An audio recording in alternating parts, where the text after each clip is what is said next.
നിങ്ങളുടെ പുറം പെരുമാറ്റത്തെ നിർണയിക്കുന്നത് അങ്ങനെയല്ല, നിങ്ങളുടെ വിശ്വാസ്യതയെ നിർണയിക്കുന്നത് പുറം പെരുമാറ്റമോ അതോ അകത്തെ സ്വഭാവമോ? ഇതാണ് നമ്മൾ ഇന്ന് പരിശോധിക്കുന്നത്. ഈ ആത്മീയതയെ, ജീവിതത്തെ നിയന്ത്രിക്കുന്നത് മൊറാലിറ്റിയാണ് എന്നുള്ള രൂപത്തിൽ നിന്നുകൊണ്ടാണ് നമ്മളെ ലോകത്തെ കാണുന്നത്. അതിനെക്കുറിച്ചാണ് നമ്മൾ ഇവിടെ ചർച്ച ചെയ്യുന്നത്. Morality controls behaviour but spirituality transforms the inner self. ധാർമ്മിക ജീവിതവും ആത്മീയ ജീവിതവും എന്ന വിഷയത്തെയാണ് നമ്മൾ പരിചയപ്പെടുന്നത്. അതിലെ നാല് കാര്യങ്ങളാണ് നമ്മൾ പരിശോധിക്കുന്നത്. എന്താണ് ധാർമ്മിക ജീവിതം? അതിനെ രൂപപ്പെടുത്തുന്നത് എന്തെല്ലാമാണ്? ധാർമ്മിക ആത്മീയ ജീവിതങ്ങൾ എങ്ങനെ വ്യത്യസ്തമാകുന്നു? സമഗ്ര ജീവിതത്തിന് അടിത്തറ ധാർമ്മികതയോ ആത്മീയതയോ?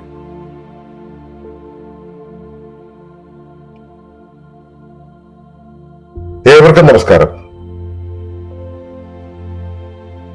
ശുഭകരമാകട്ടെ ഈ ദിനം, സന്തോഷകരമാവട്ടെ, സൗഖ്യകരമാകട്ടെ, അനുഭവങ്ങളും അനുഭൂതികളും നമ്മെ ഏവരെയും നയിക്കുമാറാകട്ടെ. ഈ നമ്മളുടെ ജീവിതത്തിന്റെ വിശ്വാസ്യത എന്ന് പറയുന്നത്, വിശ്വാസ്യത എന്നുള്ളതിന് ഇംഗ്ലീഷിൽ പറയുക ഇന്റഗ്രിറ്റി എന്നുള്ളതാണ്. സത്യത്തിൽ ഇത് രണ്ട് വിധത്തിൽ ഫോം ചെയ്തിട്ടുള്ള വാക്കുകളാണ്. ഒരാളെ വിശ്വസിക്കാൻ കഴിയുന്നത് എങ്ങനെയാണ്? അയാൾ എല്ലാ കാര്യങ്ങളെയും പരിഗണിച്ച് എല്ലാത്തിനോടും നീതിയുക്തം നിലനിൽക്കുന്ന സമയത്താണ് അയാൾ വിശ്വാസ്യതയുള്ള ഒരാളാണെന്ന് പറയുക. അങ്ങനെ നമ്മളെ വിശ്വാസ്യതയോടുകൂടി എടുക്കണമെന്നെങ്കിൽ അത് നമ്മുടെ പുറം പെരുമാറ്റത്തെ കണ്ടിട്ടാണോ എടുക്കേണ്ടത്, അതോ അകത്തെ സ്വഭാവത്തെ വെച്ചിട്ടാണോ എന്നുള്ളതാണ് നമ്മൾ ഇവിടെ പരിശോധിക്കുന്നത്. അപ്പോൾ ഞാൻ എന്നുള്ള വ്യക്തി സമൂഹത്തിന്റെ മുന്നിൽ, ജീവിതത്തിന്റെ മുന്നിൽ നിൽക്കുന്ന സമയത്ത് എന്റെ വിശ്വാസ്യത എന്നൊരു കാര്യമുണ്ടല്ലോ, അതാണല്ലോ സത്യത്തിൽ ഞാൻ എന്നുള്ള രീതിയിൽ വെളിപ്പെടേണ്ടത്. ആ വിശ്വാസ്യതയെ നിർണ്ണയിക്കുന്നത് പുറം പെരുമാറ്റമാണോ? ഞാൻ പുറത്ത് കാണിക്കുന്നത് വെച്ചിട്ടാണ് എന്റെ വിശ്വാസ്യത സമൂഹം നിർണ്ണയിക്കുന്നതെങ്കിൽ, എന്റെ അകത്ത് മറ്റൊന്നാണെങ്കിൽ ഞാൻ വിശ്വസിക്കാൻ കൊള്ളാത്തതല്ലേ? ഞാൻ ഇന്റഗ്രിറ്റി, സമഗ്ര അവസ്ഥ ഇല്ലാത്തതല്ലേ? അപ്പൊ ഇവിടെ നമ്മൾ പരിശോധിക്കുന്ന ഒരു കാര്യം, ഈ പുറം പെരുമാറ്റം എന്ന് പറയുന്നത് പുറത്ത് പെരുമാറുമ്പോൾ തട്ടാതെ മുട്ടാതെ കൊണ്ടുപോകാൻ വേണ്ടിയുള്ള ഒരു സംവിധാനം നമ്മുടെ നാട്ടിലുണ്ട്. സോഷ്യോളജിക്കൽ നോം നമുക്കുണ്ട്. ആ സോഷ്യൽ മീം എന്നൊക്കെ പറയും. ആ അത്തരത്തിലുള്ള ഒന്നിനെയാണ് നമ്മൾ ധാർമ്മിക ജീവിതം എന്ന് പറയുക. ദ സെൻസ് ഓഫ് മൊറാലിറ്റി എന്ന് പറയുന്ന ഒരവസ്ഥ മനുഷ്യൻ ഉണ്ടാവേണ്ടതുണ്ട്. അത് സമൂഹത്തെ കണ്ടുകൊണ്ട് സമൂഹം എന്തിനെയാണോ അംഗീകരിക്കുന്നത് ആ അംഗീകരിക്കുന്നതിനെ അടിസ്ഥാനമാക്കി പെരുമാറുക എന്നുള്ളതാണ്. ഇപ്പോ നമ്മൾ ഒരു നാട്ടിൽ ചെന്ന് കഴിഞ്ഞാൽ ആരെ കണ്ടു കഴിഞ്ഞാലും നമ്മൾ വെറുപ്പോട് കൂടി ഇടപെടണം, അവരുടെ തലക്കിട്ടടിക്കണം എന്നുള്ള രീതി ആ നാട്ടിൽ പിന്തുടരുന്നുണ്ടെങ്കിൽ അവിടെ ചെന്നു കഴിഞ്ഞാൽ അതിനനുസരിച്ച് പെരുമാറുകയാണ് ധാർമ്മിക ജീവിതം. അല്ലാതെ ധർമ്മബോധത്തോടു കൂടി ജീവിക്കുക എന്നുള്ളതല്ല. സമൂഹം അംഗീകരിക്കുന്ന നല്ല പെരുമാറ്റത്തെ അടിസ്ഥാനമാക്കിയ ജീവിതം എന്നുള്ളതാണ് ധാർമ്മിക ജീവിതം. അവിടെ സമൂഹം പൊതുവായി പറയുന്ന ശരി തെറ്റ് എന്ന മാനദണ്ഡങ്ങൾ അനുസരിച്ചാണ് അവിടെ ജീവിക്കുന്നത്. സമൂഹത്തിന്റെ പൊതുബോധമാണ് പറയുക ഇതിൽ ഏത് ശരി ഏത് തെറ്റ് എന്നുള്ളത്. നമ്മുടെ സദാചാരമൊക്കെ ആ വർഗത്തിൽപ്പെടുന്നതാണ്. അവിടെ നമ്മുടെ നീതിബോധം എന്ന് പറയുന്നത്, നൈതികത എന്ന് പറയുന്നത് പുറം പ്രവർത്തനങ്ങളിലൂടെയാണ് വരിക. ഇത് ഈ ധാർമ്മികത എന്നുള്ള യഥാർത്ഥത്തിലുള്ള ധാർമ്മികതയുടെ അർത്ഥം എന്താണ്? ധർമ്മവുമായി ബന്ധപ്പെട്ടത്. അത് ധർമ്മത്തിന് നിരക്കുന്നതാണോ എന്ന് നോക്കല്. ധർമ്മത്തിന് നിരക്കുക എന്നുള്ളത് സമൂഹം പറയുന്ന കാര്യമായിരിക്കില്ല. ധർമ്മം എന്ന് പറയുന്നത് പ്രകൃതി എന്ത് തീരുമാനിച്ചുവോ, പ്രകൃതി എന്ത് കൽപ്പിച്ചുവോ അതനുസരിച്ച് പോകലാണ്. പക്ഷെ അതിനെ ധാർമ്മിക ജീവിതം എന്ന് പറഞ്ഞ് നമ്മൾ വെളിയിലേക്ക് ഇറങ്ങിയാൽ പ്രകൃതി നമുക്ക് ലൈംഗിക ചോദന തരുന്നു, ധർമ്മത്തിന്റെ ഭാഗമായിട്ടാണ് തരുന്നത്. ഇത് വെളിയിലിട്ട് ഇതും കൊണ്ട് ഇറങ്ങിയാലത്തെ അവസ്ഥ എന്തായിരിക്കും? സദാചാര പ്രശ്നവും. നമുക്ക് നമ്മുടെ ശരീരത്തിന്റെ ധർമ്മങ്ങൾ പാലിക്കാൻ പാകത്തിൽ പുറത്തു നിന്നും അകത്തേക്ക് വേണ്ടുന്ന ഘടകങ്ങളെ സ്വീകരിക്കുക എന്നുള്ളതിന്റെ ഭാഗമായിട്ടാണ് വിശപ്പുണ്ടാവുന്നത്. വിശക്കുന്ന സമയത്ത് ഭക്ഷണം കഴിച്ചിരിക്കണം.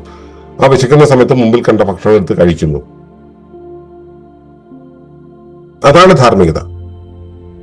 പക്ഷെ മുമ്പിൽ കാണുന്ന ഭക്ഷണം വല്ലവന്റെയും പറമ്പിലെയോ വല്ലവന്റെയും പ്ലേറ്റിലോ ഇരിക്കുന്നതാണെങ്കിൽ അപ്പോൾ സമൂഹം പറയുന്ന രീതിയിൽ നോക്കുമ്പോൾ അത് അധാർമികമായി. അപ്പോൾ പ്രകൃതി പറയുന്ന ധാർമ്മികത വേറെ, സമൂഹം പറയുന്ന ധാർമ്മികത വേറെ. അപ്പോൾ ധാർമ്മികത എന്നുള്ള പദത്തിന് മൊറാലിറ്റി എന്ന രീതിയിൽ മോറൽ ആകുന്നൊരവസ്ഥ ആണ് നമ്മൾ എടുക്കുന്നത്. അത് നാച്ചുറൽ ആണ്, സ്പോണ്ടേനിയസ് ആണ് എന്നുള്ള രീതിയിൽ, ഫങ്ഷണൽ ആണ് എന്ന രീതിയിൽ എടുക്കരുത്.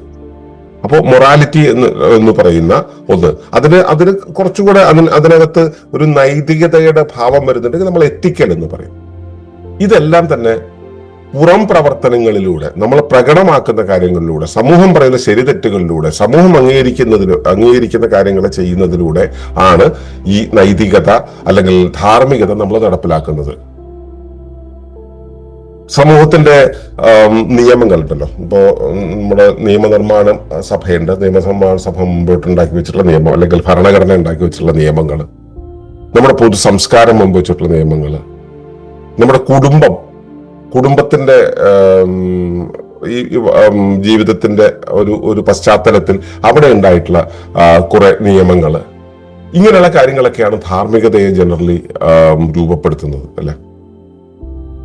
അതിനുമപ്പുറത്ത് ഈ നമുക്ക് ഭയമുണ്ട്, എന്റെ സ്വത്തുക്കളും ഒക്കെ നഷ്ടപ്പെട്ടു പോകുമോ എന്നുള്ള ഭയമുണ്ട്. അപ്പൊ എന്റെ സ്വത്ത് നഷ്ടപ്പെടാതിരിക്കാൻ വേണ്ടി ഞാൻ ആദ്യമേ പാലിക്കേണ്ട കാര്യം മറ്റൊരാളുടെ സ്വത്തിന്റെ മുകളിൽ കൊണ്ട് കൈവയ്ക്കരുത്.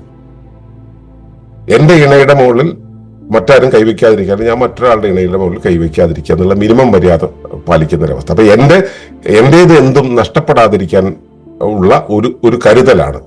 അതിന്റെ തുടക്കം എന്ന് പറയുന്നത് ഭയമാണ്. രണ്ടാമത്തെ റെസ്പോൺസിബിലിറ്റിയാണ്. നമ്മുടെ റെസ്പോൺസിബിലിറ്റിയെ കുറിച്ചുള്ള, നമ്മുടെ ഈ ഇപ്പോൾ കുടുംബം അല്ലെങ്കിൽ നമ്മുടെ ചില കാര്യങ്ങൾ, സ്വത്ത് സംരക്ഷിക്കുക, ഇങ്ങനെയുള്ള കുറെ കാര്യങ്ങളായിട്ട് ബന്ധപ്പെട്ടുള്ള കടമയുമായി ബന്ധപ്പെട്ട കുറച്ച് കാര്യങ്ങൾ. പിന്നെ അടുത്തത് വരുന്നത് പ്രതിച്ഛായയാണ്, നമ്മുടെ ജീവിതത്തിന്റെ പ്രതിച്ഛായ, എന്റെ ഇമേജ് എന്നുള്ള സംഭവം. ഇതിനെയൊക്കെ നിലനിർത്താനുള്ള ഒരു ഭാഗമായിട്ടാണ് ഈ ധാർമ്മികത എന്നുള്ള ഒരു സംഭവം നമ്മുടെ ഉള്ളിൽ നിൽക്കുന്നത്. നമ്മുടെ അപ്രീസിയേഷന് വേണ്ടിയുള്ള നമുക്കൊരു ആഗ്രഹമുണ്ട്. ഇങ്ങനെയുള്ള കുറെ കാര്യങ്ങൾ ചേർന്നിട്ടാണ് നമ്മൾ ഈ നമ്മുടെ ധാർമ്മികതയെ രൂപപ്പെടുത്തുന്നത്.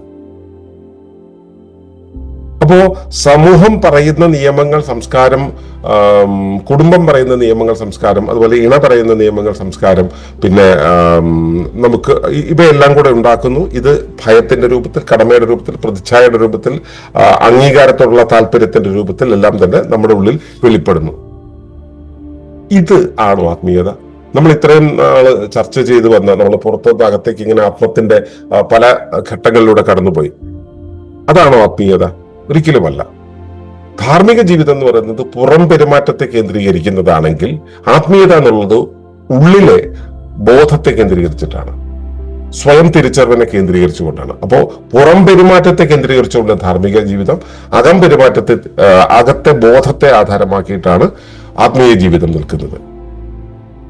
ഈ പുറം പെരുമാറ്റം എന്ന് പറയുന്നത് നിയന്ത്രിതവും നിയമാധിഷ്ഠിതവുമായിട്ടുള്ള പ്രവൃത്തിയാണ്. അത് കൺട്രോൾഡാണ്, നമ്മൾ കൺട്രോൾ ചെയ്തുകൊണ്ടിരിക്കുന്നത്. നിയമത്തിന് അധിഷ്ഠിതമായിട്ടാണ് ഇത് ഉണ്ടാവുന്നത്. ആത്മീയ ജീവിതത്തിലോ ഒരു പ്രവൃത്തി ഉണ്ടാവുന്ന സ്വാഭാവിക ഗുണത്തിന്റെ പ്രകടനമായിട്ട്, നമ്മുടെ അകത്തുള്ള ഇന്റീരിയർ ക്വാളിറ്റിയുടെ ഒരു എക്സ്പ്രഷൻ ആയിട്ടാണ് ആത്മീയ ജീവിതം വെളിപ്പെടുക. അപ്പോൾ ധാർമ്മിക ജീവിതം എപ്പോഴും പുറം സ്വാധീനത്താലാണ് നയിക്കപ്പെടുന്നത്. പുറത്ത് സമൂഹം എന്ന് പറയുന്നു, നിയമം എന്ന് പറയുന്നു, മറ്റുള്ളവരെന്ത് പറയുന്നു എന്നുള്ളതിനനുസരിച്ചാണ് നമ്മുടെ ധാർമ്മികത വർക്ക് ചെയ്യുക. ആത്മീയത എന്ന് പറയുന്നത് അകത്തെ പരിവർത്തനത്തിന്റെ ഭാഗമായിട്ടാണ്. മറ്റുള്ളവരെന്ത് പറയുന്നു എന്നുള്ളതിനേക്കാളും അകത്ത് നിന്നുണ്ടാവുന്നു എന്നുള്ള ഒരു കാര്യമാണ് വേണ്ടത്. അതുകൊണ്ട് നമുക്ക് വേണ്ടത് ആത്മീയ ജീവിതമാണെന്ന് പറഞ്ഞിട്ട് പുറത്തെ കാര്യങ്ങൾ മുഴുവൻ തള്ളിക്കളഞ്ഞ അവസ്ഥ ആലോചിച്ച് നോക്കൂ. അകത്തുള്ളത് നോക്കിയിട്ടല്ല നാട്ടുകാരെ ബോധിപ്പിച്ചിട്ടേ കാര്യമില്ല. എന്നാൽ പിന്നെ അകത്തൊന്നും വേണ്ട, പുറത്തുള്ളതാണ് വേണ്ടതെന്ന് നമ്മൾ ആലോചിച്ചാലത്തെ അവസ്ഥ എന്താ? രണ്ടും അത് മാത്രം പ്രയോഗിച്ചാൽ ശരിയാവില്ല. അവിടെയാണ് നമുക്ക് സമഗ്ര ജീവിതം എന്ന് പറയുന്ന ഒരു അവസ്ഥ നമ്മൾ മുമ്പോട്ട് വയ്ക്കുന്നത്. ഒളിമ്പസ് മുൻപോട്ട് വയ്ക്കുന്ന, ആത്മജ്ഞാനം മുൻപോട്ട് വയ്ക്കുന്ന ആ ഒരു ജീവിത പദ്ധതി, നവഗോത്ര സമൂഹം മുൻപോട്ട് വയ്ക്കുന്ന ജീവിത പദ്ധതിയിൽ സമഗ്ര ജീവിതമാണ്. സമഗ്ര ജീവിതം എന്ന് പറയുമ്പോൾ ധാർമ്മികത എന്ന് പറയുന്നത് ശരിയായ പെരുമാറ്റത്തിന് അടിസ്ഥാനമായിട്ട് പ്രവർത്തിക്കുന്നു. ആത്മീയത എന്ന് പറയുന്നത് ആ പെരുമാറ്റത്തിന് ശരിയായ അർത്ഥവും ആഴവും നൽകുന്നു. അകത്ത് വളരെ ക്ലിയർ ആയിട്ട് അതിനൊരു ഒരു പിക്ചർ നൽകുന്നു. അപ്പോൾ പുറത്തുള്ള ധാർമ്മികതയും അകത്തുള്ള ആത്മീയതയും സമന്വയിപ്പിക്കുന്നതിനെയാണ് നമ്മൾ സമഗ്ര ജീവിതം എന്ന് നമ്മൾ പറയുന്നത്. അല്ലാതെ അകത്ത് ബോധമില്ലാതെ പുറം പെരുമാറ്റം മാത്രം ഉണ്ടാക്കുന്ന ഒരു പരിപാടിയല്ല.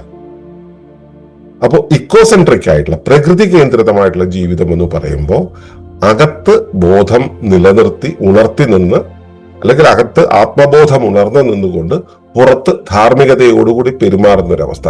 പുറത്തെ മാത്രം നന്നാക്കുന്നതല്ല, അകത്തെ മാത്രം ശരിയാക്കുന്നതല്ല.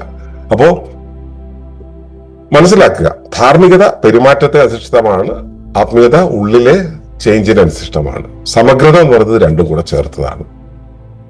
അപ്പൊ നമ്മളിവിടെ ഈ ആത്മീയത്തിലൂടെ ലക്ഷ്യമാക്കുന്നത് ഈ സമഗ്ര ജീവിത പദ്ധതിയിലേക്ക് നമ്മൾ എത്തുക എന്നുള്ളതാണ്. അപ്പോൾ പുറത്തെ പെരുമാറ്റവും അകത്തെ വാല്യൂസും ശരിയാവണം. ഇതിന്റെ ഇടയിൽ വരുന്ന വേറെ കുറച്ച് കാര്യങ്ങളുണ്ട്, അപ്പൊ ഇനി വരുന്ന ദിവസങ്ങൾ നമ്മൾ പരിചയപ്പെടും. അപ്പൊ ഈ രണ്ടും രണ്ടായിട്ട് നമ്മൾ ബോധ്യപ്പെടുക എന്നുള്ളതാണ് ഇന്നത്തെ നമ്മുടെ ഒരു ഉദ്ദേശ്യമായിട്ട് ഉണ്ടായിരുന്നത്. ബോധ്യമായിട്ടുണ്ടാവും എന്ന് വിചാരിക്കുന്നു. കുറച്ചുകൂടെ ആഴങ്ങളിലേക്ക് ഇനി വരും ദിവസങ്ങളിൽ നമ്മൾ ഇതിന്റെ മറ്റു മാനങ്ങളിലും തലങ്ങളിലൂടെ നമുക്ക് പോകാം. അതുവരേക്കും നന്ദി, നമസ്കാരം.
തുടർന്നു കാണുന്നതിന് മുമ്പായി ഈ വിഷയം ഇഷ്ടമായെങ്കിൽ ഒന്ന് ലൈക്ക് ചെയ്യുക, കമന്റ് ചെയ്യുക, ഷെയർ ചെയ്യുക.